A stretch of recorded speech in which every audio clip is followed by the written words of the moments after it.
મહિલા અને બાળ વિકાસ મંત્રી શ્રી ભાનુબેન બાબરિયાએ ગાંધીનગરમાં રાખી મેળાનું ઉદ્ઘાટન કર્યું હતું। ત્યારે તારીખ 8 ઓગસ્ટ સુધી મહાત્મા મંદિર ખાતે આયોજિત રાખી મેળામાં વિવિધ 100 પ્રકારના સ્ટોલનું પ્રદર્શન સહ વેચાણ ઉપલબ્ધ કરાયું હતું। મહિલા અને બાળ વિકાસ મંત્રી શ્રી ભાનુબેન બાબરિયાએ ગાંધીનગર ખાતે ગુજરાત મહિલા આર્થિક વિકાસ નિગમ દ્વારા આયોજિત રાખી મેળાનું ઉદ્ઘાટન કર્યું હતું, જે આગામી તારીખ 8 ઓગસ્ટ સુધી એટલે કે 5 દિવસ યોજાનાર છે।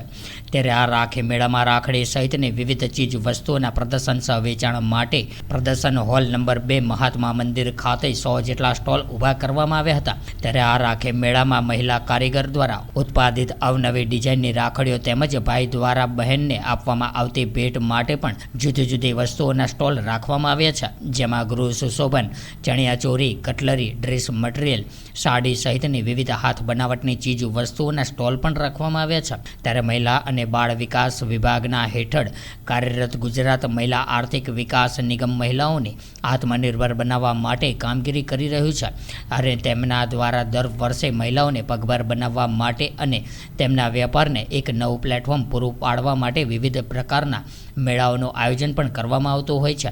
ગુજરાત મહિલા આર્થિક વિકાસ નિગમ દ્વારા વર્ષ 2024-25માં પ્રદર્શન સહ વેચાણ મેળા યોજના અંતર્ગત જુદા જુદા જિલ્લાઓમાં 16 મેળાઓનું આયોજન કરાયું હતું।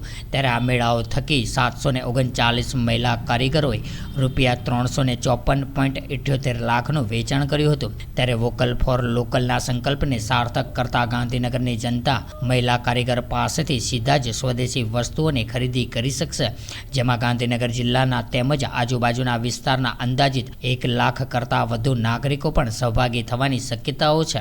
ત્યારે અત્રે ઉલ્લેખનીય છે કે રાજ્યમાં આયોજિત થતા આ પ્રકારના મેળાઓમાં ભાગ લેવા માટે મેળા પોર્ટલ ઉપર ઓનલાઈન રજીસ્ટ્રેશન કરવાનું હોય છે અને સ્ટોલ બુકિંગ માટે ઓનલાઈન પ્રતિદિન એક સ્ટોલના ₹200ની ફી ભરવાની હોય છે।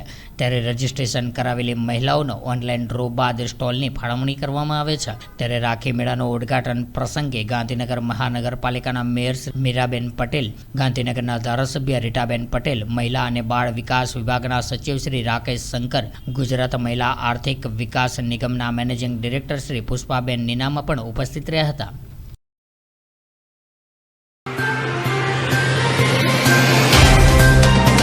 तो व्हाट्सएप, ट्विटर, फेसबुक, इंस्टा जहाँ भी आपका अकाउंट है, इसे शेयर बटन के द्वारा वहाँ पर शेयर करें।